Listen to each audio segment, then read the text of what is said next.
Hey, y'all, good evening, 8/14/2020. Thank you all for watching.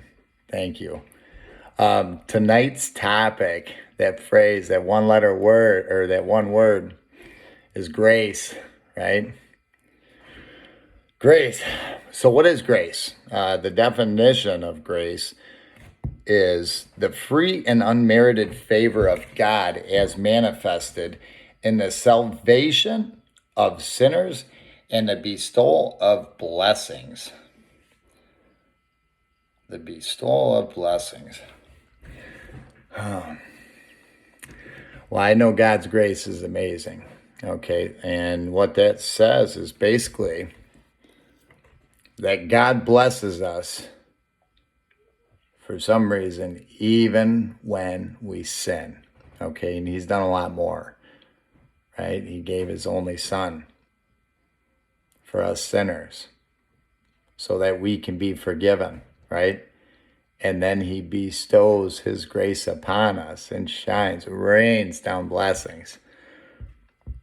All right, so what is grace? I'm going to read you something else. Grace is the most important concept in the Bible, Christianity, and the world.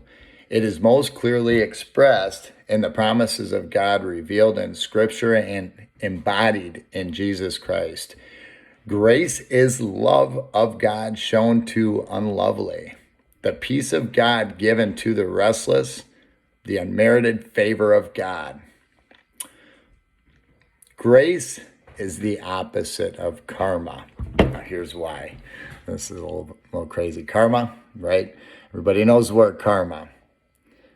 It's where you try and do the right thing always by others. You do the right thing. You live. You walk by faith, and you believe that by doing the right thing, the gifts will be bestowed upon you.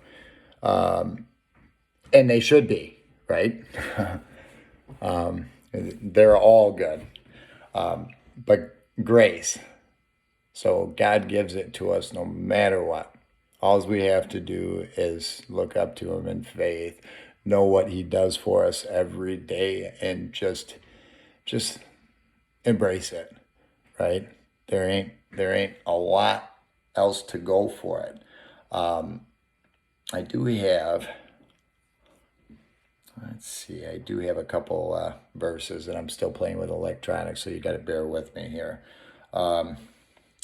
These are a couple important ones, I think, to go with this. So what does the Bible say about grace? First, 2 Corinthians 12, verse 9. But He said to me, my grace is sufficient for you, for my power is made perfect in weakness. Therefore, I will boast all the more gladly of my weaknesses, so that the power of Christ may rest upon me. All right, the next one, we're going to go to Hebrews 4, verse 16. This says, let us then approach the throne of grace with confidence, so that we may receive mercy and find grace to help us in our time of need. We need to be in the time of need always, right? Because when we need God and we look to Him for all our answers, right? Because not everybody we talk to has the right answers, right? So we got to look at something more powerful than maybe the people that are giving us the wrong answers. So that's kind of why we're looking at Scripture. What does Scripture say? This is it. Ultimately, the things that we need to follow by grace, or just to receive grace. The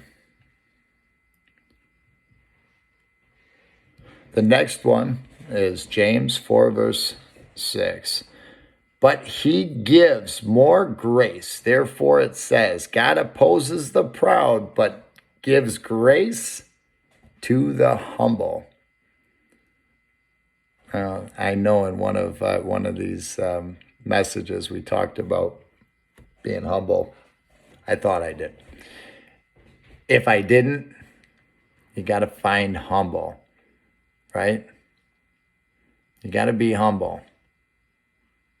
You got to be selfless, right? Because it's not just about you or I.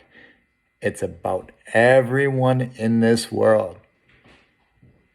It's about everybody. It's not just one.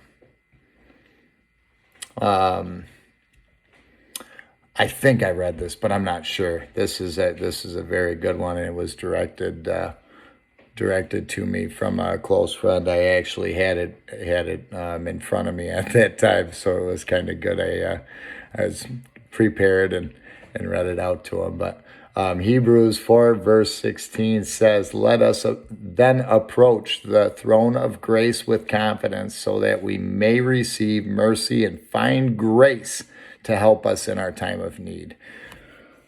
I think I did read that, huh? Find grace to help us in our time of need. We all have a time of need. I found that it works best when we need God all the time. When we look to Him for our answers, we find our strengths, and then, help other people work through them. Help other people maybe see God's light in a different way, or help them find a way to start receiving some of that grace, right? We can all go through hard times. So, and especially right now, again, there's a lot going on in this world. So with that comes hard times, and then we got to know where we should put our faith. And we also should know that we should live by faith and not fear. All important. So on that note, this is my message. Share with someone tonight and join me tomorrow. I love you all. God bless. And God bless America.